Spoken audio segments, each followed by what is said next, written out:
a gente consegue entender muito bem como é, essa inovação no Brasil todo cresceu da lei de propriedade intelectual para cá, desses 25 anos para cá.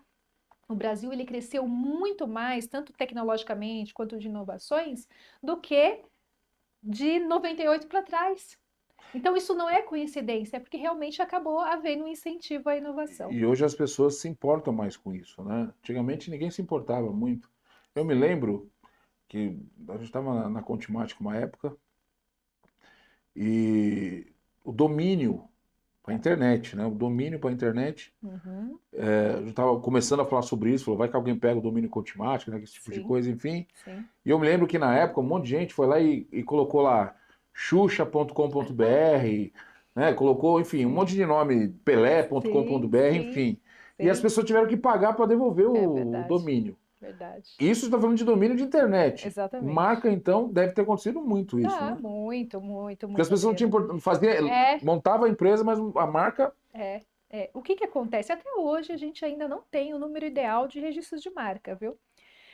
Pela importância que se tem a questão de ter propriedade sobre a sua marca, ainda não tem a quantidade ideal. Então, a gente trabalha muito, por isso que nós trabalhamos muito em cima da informação, em cima de influenciadores, principalmente influenciadores de fato genuínos, que são os contadores para as empresas. Né? Então, o que que acontecia lá atrás? Quando a gente não tinha a questão das redes sociais, a gente não tinha Reclame Aqui, a gente não tinha Facebook, Instagram, a gente não tinha nada disso, as pessoas viviam assim, meio que uma zona de conforto. Então, por exemplo, se eu tinha uma imobiliária em São Paulo e de repente tinha uma outra imobiliária no Rio de Janeiro com a mesma marca, uma não sabia da outra. E uma demorava muito tempo para ter conhecimento da outra, porque são negócios locais.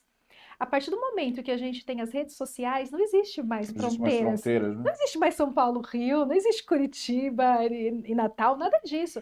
Então, a reputação da marca, ela precisa ser preservada. Então, mesmo que acontecesse alguma coisa com a marca lá no Rio de Janeiro, alguma coisa ruim, enfim, só ia repercutir lá. Agora não, agora quando acontece alguma coisa com uma determinada marca, ela repercute pelo Brasil todo e com uma facilidade muito Velocidade, né? grande. E aí, olha o problema disso. Se nós trabalhamos como empresários, trabalhamos em cima da nossa reputação, e é a nossa reputação que nos traz mais clientes, que nos traz mais trabalho, quando a gente perde essa reputação por culpa do outro, porque o outro com a mesma marca que a minha fez um trabalho ruim e todo mundo ficou sabendo, e as pessoas começam a achar que a minha marca é a mesma, a gente é filial, enfim, eu acabo sofrendo com isso simplesmente por eu não ter feito o registro da marca. Tá? Então, hoje a gente tem um número infinitamente maior do que há 15 anos atrás, isso sem dúvida. Mas a gente ainda precisa educar o mercado que, se você tem a sua reputação, se você tem seu nome a zelar, você necessariamente tem que ter o seu registro de marca. Senão, você vai estar zelando pelo nome de outro. E aí, meu amigo, depois para resgatar é mais difícil.